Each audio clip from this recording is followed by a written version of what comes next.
warahmatullahi wabarakatuh. Hai teman-teman semua, gimana kabarnya? Semoga sehat-sehat saja ya. Perkenalkan, saya Risma Desti Ajasari. Saya Faridah Siwa Fauzia. Saya Eva Arifatul Rahmawati. Saya Dia Febriana Sari. Kami dari kelompok 1. Pengertian perencanaan sarana dan prasarana. Menurut KBBI, sarana adalah segala sesuatu yang dapat digunakan untuk mencapai sebuah tujuan. Sedangkan sarana pendidikan adalah segala peralatan yang dapat digunakan secara langsung, seperti meja, kursi, dan media pembelajaran lainnya. Sedangkan prasarana pendidikan adalah alat yang secara tidak langsung digunakan untuk mencapai tujuan pendidikan, misalnya lapangan, taman, halaman, dan lapangan sepak bola. Jadi pengertian dari manajemen sarana prasarana pendidikan adalah peralatan dan perlengkapan yang secara tidak langsung dipergunakan dalam menunjang suatu proses pendidikan. Sarana dan prasarana pendidikan tidak bisa diabaikan dalam proses pembelajaran atau pendidikan, sebab tanpa adanya sarana dan prasarana, maka pelaksanaan pendidikan tidak akan berjalan dengan baik dan tidak akan berjalan dengan lancar. Oke teman-teman, sekarang kita membahas tentang perencanaan sarana dan prasarana pendidikan. Kegiatan perencanaan sarana dan prasarana pendidikan memiliki beberapa tahap. Ada 3 tahap yang kita harus ketahui. Yang pertama adalah melakukan analisis kebutuhan. Analisis kebutuhan sarana dan prasarana pendidikan dilakukan untuk mengetahui sarana dan prasarana apa saja yang dibutuhkan untuk mendukung proses pembelajaran di kelas dan di luar kelas. Analisis kebutuhan harus melibatkan guru kelas, guru mata pelajaran.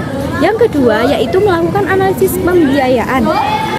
Analisis pembiayaan dilakukan untuk memenuhi kebutuhan pembelian sarana dan prasarana untuk meminimalisir penggunaan dana yang tidak tepat sasaran. Yang ketiga, yaitu yang terakhir, melakukan analisis prioritas. Analisis prioritas sarana dan prasarana merupakan hal-hal yang perlu diperlibatkan sebelum melakukan pengadaan. Analisis prioritas merupakan pemilihan usulan-usulan guru dalam perencanaan sarana dan prasarana pendidikan yang dibutuhkan sekolah dan mengacu pada dana pendidikan yang tersedia. Selanjutnya, yaitu tujuan perencanaan sarana dan prasarana pendidikan, yaitu yang pertama, untuk menghindari terjadinya kesalahan dan kegagalan yang tidak diinginkan. Yang kedua, untuk meningkatkan efektivitas dan efisien dalam pelaksanaannya. Adapun prinsip-prinsip perencanaan sarana dan prasarana pendidikan. Yang pertama, perencanaan harus didasarkan pada analisis kebutuhan. Yang kedua, perencanaan sarana dan prasarana pendidikan harus sesuai dengan anggaran yang dimiliki. penilaian kebutuhan sarana dan prasarana. Kira-kira apa saja sih yang masuk di dalam penilaian kebutuhan sarana dan prasarana? Mengamati dan mempelajari tentang apa saja yang menjadi kebutuhan sarana dan prasarana madrasah untuk masa sekarang atau di masa yang akan datang. Oleh karena itu, penilaian kebutuhan sarana dan prasarana madrasah ini perlu dilaksanakan agar pihak manajemen sekolah dapat menilai dan memberikan sarana prasarana yang dibutuhkan oleh madrasah tersebut, sehingga dapat menunjang kegiatan belajar mengajar dan menghasilkan output dan outcome yang berkualitas. Sedangkan kebutuhan prasarana pendidikan itu apa saja sih? Pertama, ada lokasi dan tempat. Kedua, ada bangunan sekolah. Dan ketiga, ada lapangan olahraga.